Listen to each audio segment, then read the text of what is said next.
Hi everybody, welcome back to my channel. This is Oliver Wiedmaier at Ollie underscore all caps on Twitter, founder of Voyage Trading Group. Today is October 28th, 2022, and we're going to be doing a market review of the indices, and I'm going to be showing you a list of what I would consider to be potential true market leaders. And the reason why we want to focus on these select names is because over the next 12, 18, even 24 months, these particular stocks could give us hundreds of percent on of return if we are able to stick with them and trade them in a way where we are able to ride the wave as we come out of the bear market and into the next bull run. So before we get into that, let's look at some of the indices. And I've never reviewed the Dow Jones. However, it is actually the strongest of the indices. And so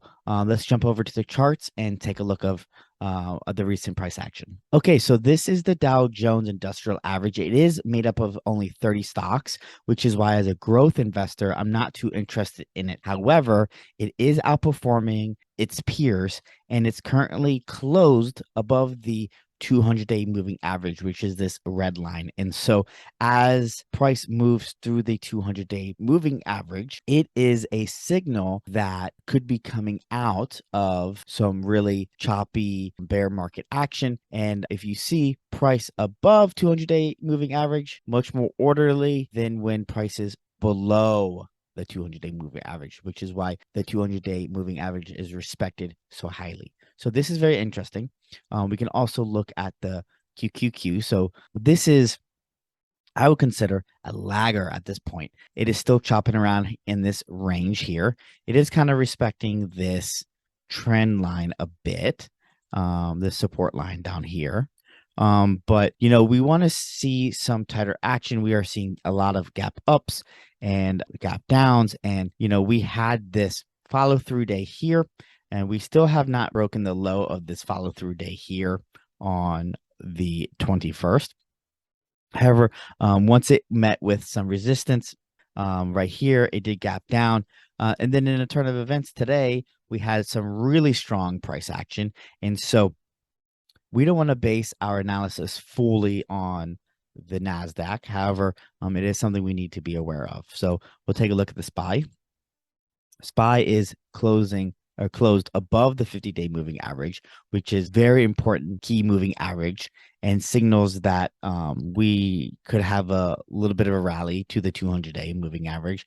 We do have from here about 5%. So we could be facing the 200-day moving average later next week if it chops around a little bit, possibly 2 weeks. And we can see that the last few times it's been met, it has rejected. And again, the 200-day moving average is a highly respected line.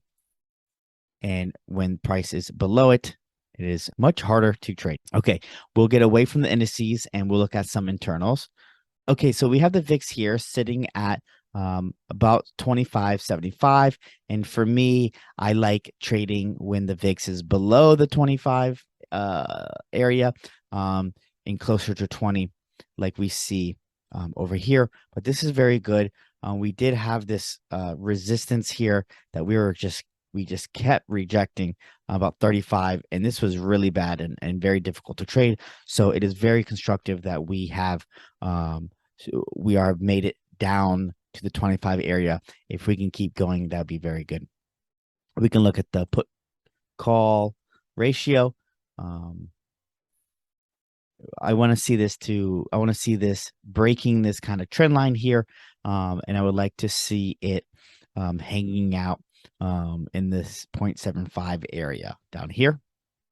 Now, this is something that I don't cover too much on these weekly videos, but the dollar,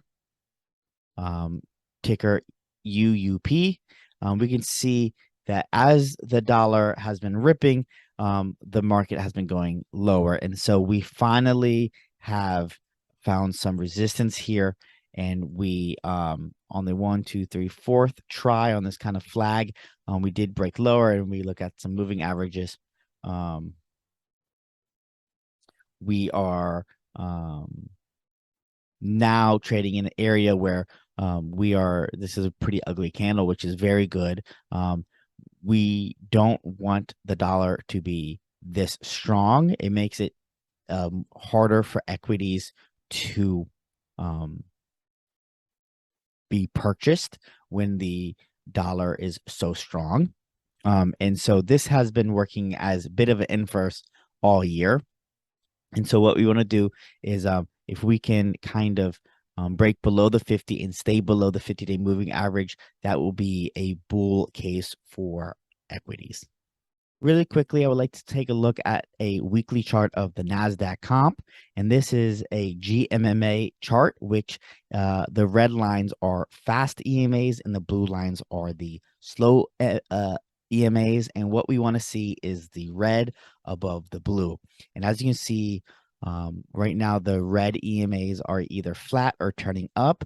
And we need this to start working its way up and then having all of the red EMAs above all of the blue EMAs in order to be considered a longer term uptrend. We can consider this a shorter kind of uptrend. We are, I think, on day 4 of a short-term uptrend, but once we clear all of the slower EMAs, we can shift our outlook to a longer-term uptrend. Okay, before we get started with individual names, let's take a look at a heat map. Now, this is 3-month performance heat map, and this is a huge, huge indication where the money is coming out of and where the money is going into. So we can see that money's coming out of Amazon, Google, Meta, Apple, Microsoft, and it's coming into healthcare plans, energy, oil, gas, some industrials. Okay, you can see biotechs, insurance. This is where money's flowing into. And so when we run our scans and when we look at individual names, this is the area that we want to be looking in, not in these areas. You can look on a 1-month performance. There is some money coming into it. However, Microsoft, Google, Meta, Amazon, Tesla, still red on a 1-month perspective. And on a week perspective, Microsoft, Google, Amazon, Meta, still red. On a 6-month view, we can see that healthcare is green, energy is green, some specialty is green, restaurants are green, some biotech is green, and banks are green. And so out of all of the mega caps, Apple most likely will recover the fastest and probably the best. It will be interesting to see if Microsoft and Amazon and Google and even Tesla can recover. Tesla, is more of a growth company than Microsoft is at this point. So we'll see where the money ends up flowing.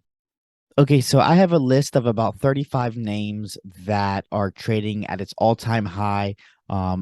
They are also names in very bullish sectors, and they also are names that have just had a huge post-earnings gap. And so I'm not going to go through all 35 names. I will, however, make a special video for the members of the Voyage Trading Group Premium.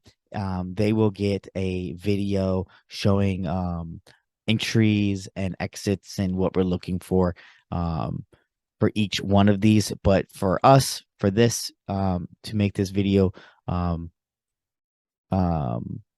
more consumable, we're just going to go through a few of them. And so AEHR, this had a really big candle after its earnings, and it dipped a little bit, undercut, and now it's rallying, and it just pulled back onto its 8 EMA, and we can see this is a potential leader.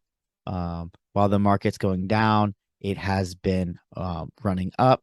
It's up 200% in about 90 days. So that is some serious strength.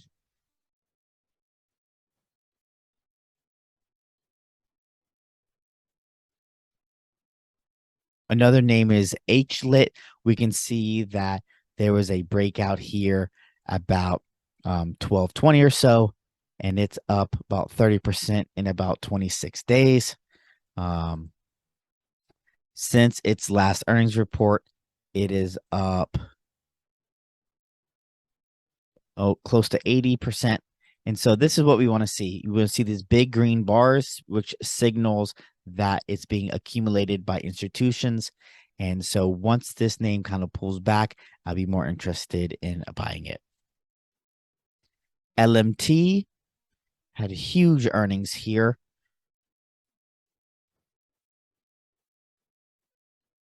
Is up about 30% in 13 days. That's some serious power. You can see all these green bars, which means that it's being accumulated. It's obviously too extended now, so I'm looking for a pullback either to the 8 or the 21 EMA. LNG is another name. You can see that it's been under accumulation recently. We have some accumulation here, here, here, here. A lot of accumulation when it's coming out of this cup and handle. And then once it undercut the 50-day, they started buying it again. And so it is up about 46% in 84 days. So that's a very good power. And you can see that we have earnings coming up on November 1st. So I'm expecting this to move if there are some very good numbers to report. Swave is a very interesting name.